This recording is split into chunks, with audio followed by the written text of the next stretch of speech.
All right, it's already live. So, welcome all of you to You Can Achieve. Today, what we are going to do is we are going to do a different session. We are going to talk about economics, finance, and marketing.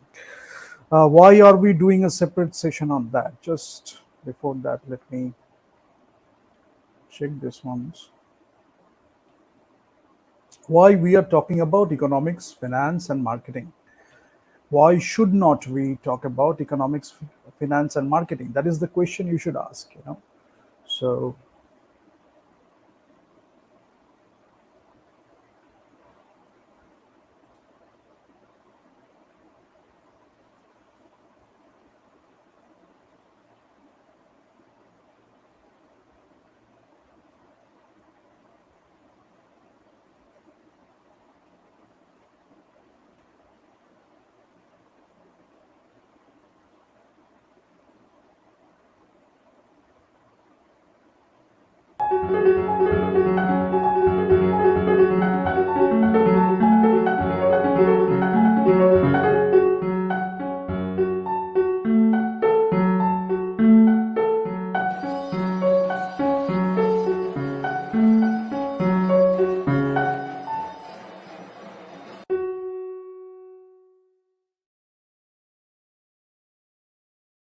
yeah, so we are having the discussion on economics, finance, and marketing.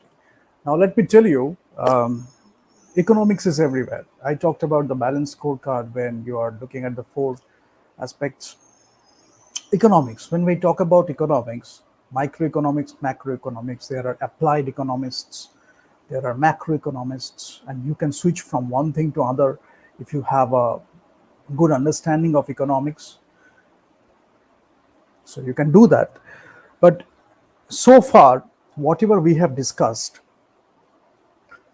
if you are starting out, you can have a lot of doubts. But if you have the understanding of the entire thing, as I discussed the other day, all the forces working, for example, Porter's five forces, we can look at the value chain, we can look at supply chain management. The more you have the understanding of the entire thing, you can understand how the economic forces are acting, macroeconomic forces, microeconomic forces, and how you are being a part of that as an individual, as a business, how you are a part of that. Now, the questions of AI will come into place, the question of new technologies will come into place. But whenever you will be faced with a new challenge, you won't be shattered. You won't be, um, you know, you won't be having too much trouble with it because something will come and we expect that challenge, we expect that change, we expect that dynamics. So the more the challenges will come, the more we will grow. So we cannot expect to have zero challenge in a business situation. Obviously, there will be a lot of competition, there will be a lot of challenges. So rather, we should be preparing ourselves for those challenges. It can be, if I talk about the production processes only, production processes, whatever you have in your place, you're cutting down the waste, different types of waste, you're looking at your quality measurements, you're doing all those things. So anything that comes across, you can face that challenge. Then your human workforce, your labor, your human workforce, your culture, because you cannot keep the culture separate from the people. It can be low level management, mid level management, high level management. If I go beyond that, ultimately they are all forming the culture. So culture is a significant part of your organization, and you will see that when the challenges occur, if your culture is really good, if your culture has been maintained in a really good way, you can face those challenges in a better way. Now, again, if it comes to the countries, you will see that the more the countrymen are awakened with the spirit of this patriotism, or a sense of citizenship. If they are aware of that, they are proud of that, you will see they will fight in a different way, they will face the challenges in a different way. And it is our job as people in administration, as people in management, that we can provide them that motivation, we can do things so that they get motivated and they do their work in a much bigger manner, in a much better manner. They go for bigger challenges, and they are not shying away from bigger challenges, rather they are ready to face those challenges, What they're doing is they're updating their skill sets, they're learning new things, they're reskilling, they're upskilling, they're doing all those things, they're managing different sets of people, they're going to different environments, they can still manage, they can still lead, because their management and their leadership is not dependent on a particular situation or a particular challenge. This is the only challenge that will come, and I know how to face that. If anything else comes, I won't be able to face that. We're not talking about those things in You Can Achieve. YCA, we are not talking about that. If any kind of challenge that comes, you trust yourself, you trust your skill sets, you trust your understanding of the entire business scenario, economics, finance, marketing, HRM, business analytics. You have an idea about all these things. You know about business strategy, you know about marketing strategy, you know the financial decisions you are going to make, you know the interconnectivity of the decisions. Changing the target segment in terms of marketing can affect the financial decisions. Now, how the economic forces, the changes in economic forces will in turn affect the financial decisions, marketing decisions. So we are talking about that here today. And the more you will have the experience working in business environment, the more you will have experience working in the business culture, you will see that you will have a wholesome understanding of the entire thing. But initially, what happens is when you are studying in your bachelor's or you are studying in post graduation, when we are studying business, it can be bachelor's or some higher studies in business, it can be executive business coaching too, or executive business education too. What you are missing out is, or what you can miss out is, this flair of business, because business mindset is something you cultivate. Now, it can take 10 years, 20 years, 5 years, depending on the person, depending on varying degree, you can do that. And gradually you will see you have business insights, you have a greater understanding of business and the entire thing, how everything is coming together. Otherwise, what happens is, and it is very strange, when you are going to an executive education, still you are focusing on narrowing your scope or narrowing your skill set only to human resources, only to marketing, only to finance. Because at that time, you should be looking at business in a wholesome manner. You should be looking at economics, you should be looking at finance, you should be looking at marketing. And why it is so important? It is not only because of you. You can make the culture, you can build the culture, you can shape the culture in a bigger way, you can change the culture in a bigger way for the better. People who will be interacting with you, they will be learning so much. They will love to talk to you. They will come to you with their business problems, life problems, mostly business problems, the circumstances they are going through, the problems they are facing, the challenges they are facing. So we build a community of business too. So when we talk about Candid Business Adda, it is not like that we are doing this and that, we are not talking about business. Rather, we are building a community of business leaders. C-suite executives, it can be C-suite executives and CXO level leadership, and also top level, mid level, depending on your understanding. We can build a community of leaders. Then we are coaching leaders with motivation, athletic mindset. We are coaching leaders with a positive mindset, so they can take up bigger challenges, because it is during the tough times, our character gets tested, our abilities get tested. So we should be ready for that.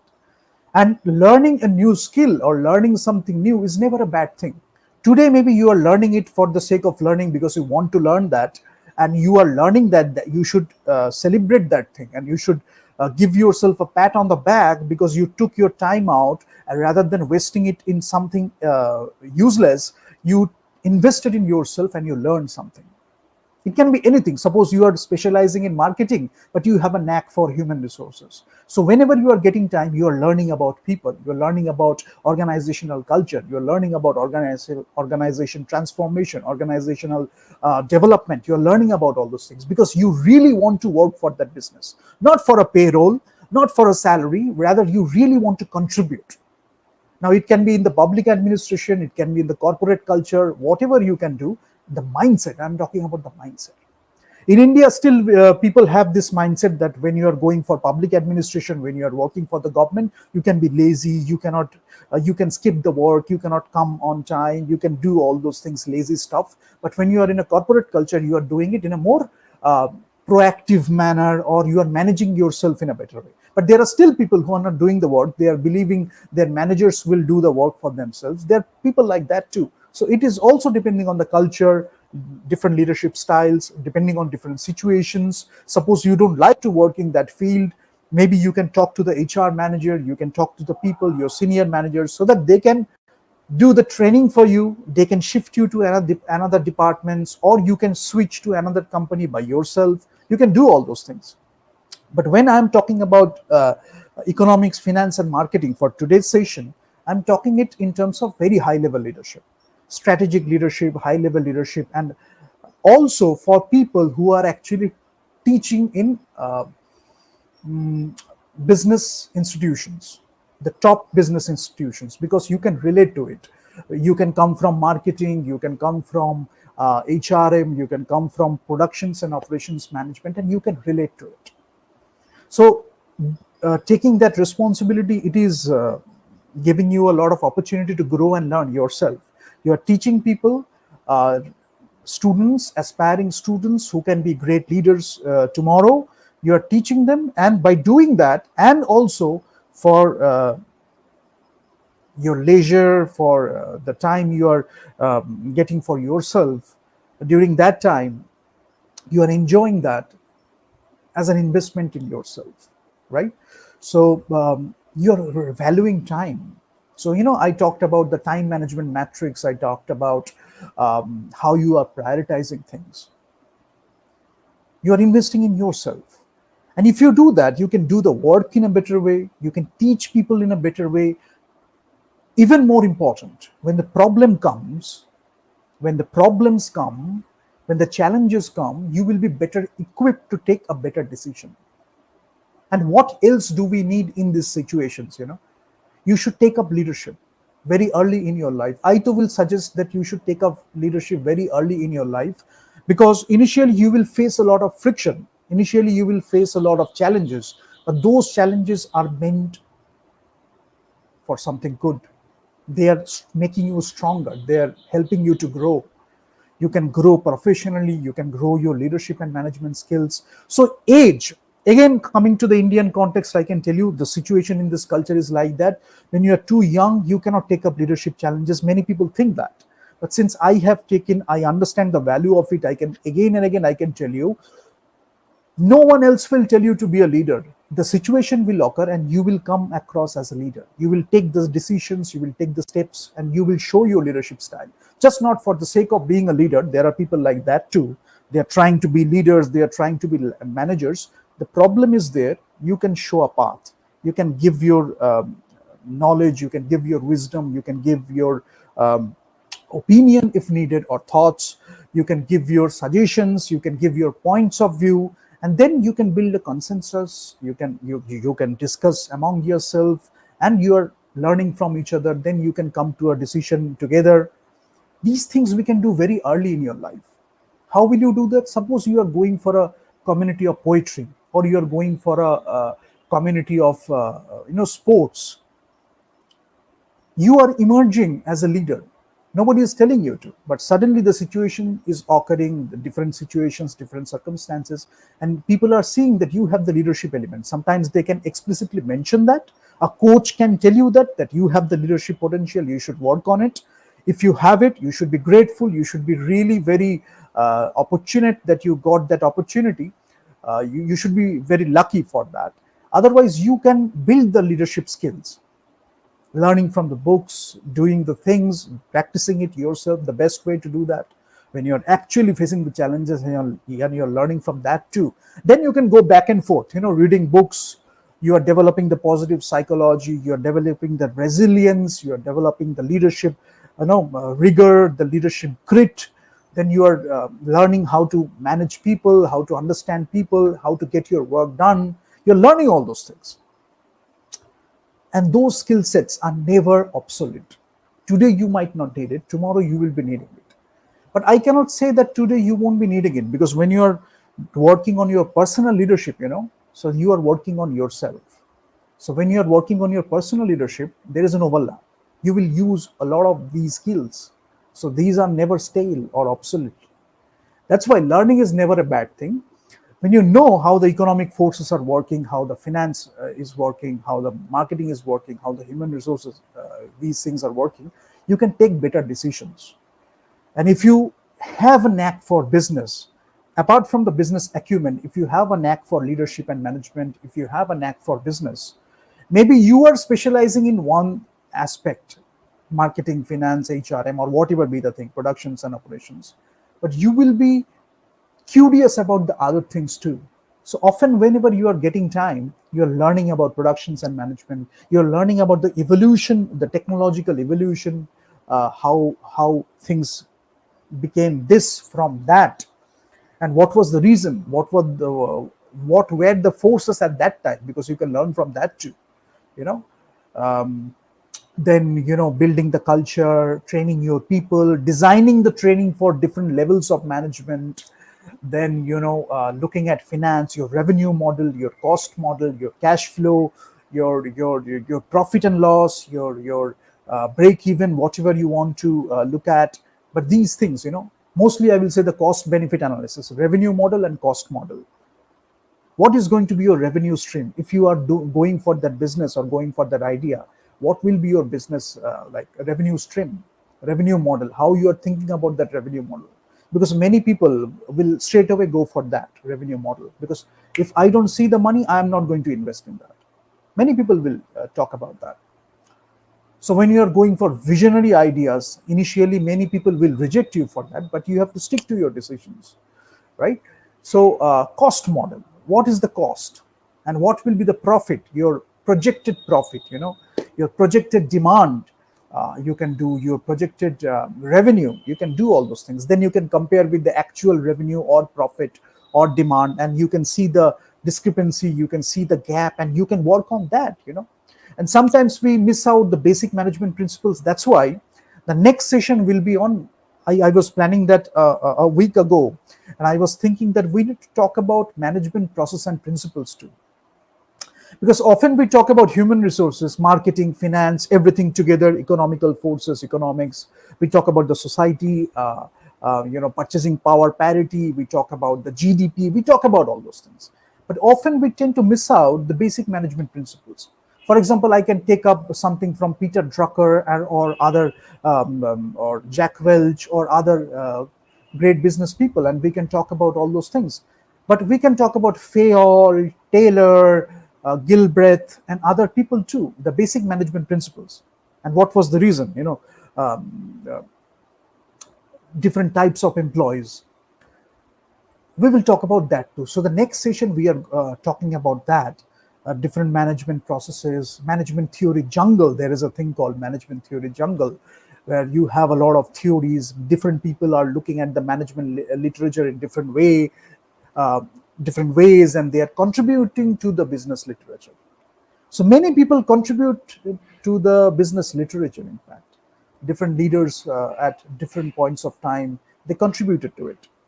And we will talk about those things, the scientific ways, the non-scientific ways, and how can you learn from both. How can you create your own management regime, how you can create your own management literature. Because if you ask me, 7 years ago, what I was thinking about is writing a lot about management and leadership. Though I chose the wrong environment, but I was thinking about writing a lot of leadership and management. So continuously, I was thinking about how can we talk about management, how can we solve the problem, how can we make the decisions like that, this and that, mostly the leadership and management things, apart from many other aspects. I was continuously writing about management, leadership, and all that stuff. And across the professions, because in different professions, you can look at a lot of people, but you will see there is a leadership element, at least the personal leadership, and then corporate leadership or business leadership or professional leadership or societal leadership. They can do all these things. But the more you do that, you are continuously in that thing. Whatever problem is occurring, you think that you can provide a solution, or at least you can go for a discussion. People will love to have a discussion with you. I mean, you are not just going for that, but people will love to have a discussion with you, because they have that trust. They believe in your capability, they believe in your ability. And that's something you should respect, because that is something we earn in our lifetime. When people are respecting our talent, when people are believing in our capabilities and abilities, That is something we should respect. We should be grateful towards that. So that is one thing. So in finance, in a very basic way, if you don't know anything about finance, you learn about the finance and accounting. Mostly it is the accounting part, but you can look at corporate finance, but look at the revenue model and the cost model, how it is doing the profit, and then your EBITDA, EBIT, the margin, the ratios, and then your corporate finance, whatever you have, investment banking and brokerage, and there are so many other things, portfolio management, how you are investing in a portfolio, how you are taking the investment decisions, then merger acquisitions, a divestiture, and then other business strategy decisions. You can do all those things. So acquisition, how you're going for an acquisition, how you're going for a merger and acquisition, and what is the underlying driver for taking that decision. Is it good for long term? Many people miss out that because they're looking at the numbers. So is it beneficial for the business for the long term, or how, or what is your horizon, how you're looking at your vision? Is it a 3-year term you're looking at? Is it a 5-year term you're looking at? Is it a 7-year? You can decide it for yourself. So strategic depth, strategic vision, strategic timeline, you can work on all these things, and you can use your skill set for that. For example, if you want to accomplish something in 3 years, then you have to pace accordingly, right? And you have to take those action plans, you have to take your decisions accordingly so that you can achieve it in 3 years. If it is a 5-year goal, then you have to work on that. Accordingly, you will decide, and then you can break the big goals into the chunks, and then you can solve the smaller ones, and then you can achieve the bigger one. You can achieve the bigger one very early so that you are ahead of time. So even if you go for project management, which we will do a session on project management, another session, you will see that we are talking about CPI, we are talking about this SPI. You will see that the schedule variance, cost variance we are talking about. So what is it? You have estimated the cost of this project. Is it less than that, or is it more than that? If it is less than that, then you are doing an efficient job. If it is more than that, you are not doing an efficient job. Or maybe the situation is requiring that, then you can convince the stakeholder that you will require the budget, but you can justify the budget. You can do that. Schedule variance. Are you ahead of schedule or you are lagging? Depending on that, how you are changing your management styles, how you are changing your leadership styles to get it done. In project management too, we are using all these things, right? So economics, I can talk about demand and supply. We can talk about all these things all the time, the demand shift, the supply shift, and the forces working. You can talk about the graphs, but ultimately you will see that I'm talking about microeconomics and macroeconomics. People talk about GDP, we are going for this amount of GDP. I'm not a big fan of the numbers though, but I will say one problem I have faced nowadays, that is people are going for the numbers without the values and foundations. So if you don't have the values and foundations, trust will be one factor, because many people will not trust you with big things. And maybe you are achieving in terms of numbers, but you are failing in the values and foundations. So it is not something of long term. But if you are doing for long term, you have that congruence, you have that thing. So whatever you are doing, that value you hold to yourself, the foundations you have, that is coming across through your product offering too, the business processes too. So you don't have to waste a lot of extra amount of energy or time, whatever you want to invest your resources in one word. You don't have to like scatter away resources. You don't have to waste a lot of resources, because you know that you're sorted with your strategy, you know your vision, you know your mission statement, you know the values and the foundations you are holding for yourself and for the company, right? So if you are looking at from another perspective, employee goals you are looking at, the organization goals you are looking at, and how they are coming together. Is there a big gap? If there is a big gap, how you are mitigating that, how you are bridging that gap. Employee goal, employee satisfaction. If the employee is not getting the rewards or incentives, it can be financial, it can be non-financial, they are not going to work for you. So it's a war of talent, we say in human resources, right? Then again, when you talk about the economics, you will see the labor market. We have different countries, maybe to one country, different people are coming from other countries. So we are looking at the external labor market. And depending on that, the pricing will be affected, many other things will be affected, because that will be part of your cost model when you are looking at assigning something to the laborers, the pay scale, the money you are assigning, and many other aspects. If I talk about the supply chain, you will look at the procurement, you will look at the distribution. So the vendors you are talking to, the vendor management thing, the supply chain management, how you are talking to different economies. Then we can talk about the GDP and all these things, but the bigger economic forces. Everything is connected. Production and operation management, supply chain management, the value chain, raw materials are coming, then your business is procuring the products and services, then it is getting distributed to the customers. The customers can be your domestic customers, it can be somewhere outside the country. But again, it will all come to your values and foundations. Why are you in this business in the first place? Why did you want to do this business? Is it for a short-term vision? I mean, I am not talking about that, or here in You Can Achieve, we are not talking about that. Whenever you are in an entrepreneurship venture, maybe you are looking at a small horizon, or maybe you can build this business very big one day.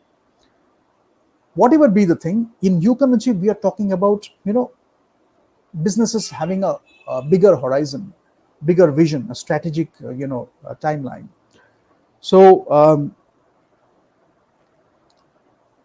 what do you stand for? What are your values and foundation? What is the reason you wanted to be in this business? The more you are aligned with those principles, you will see that your marketing efforts will be aligned with that. Your human resources management will be aligned with that.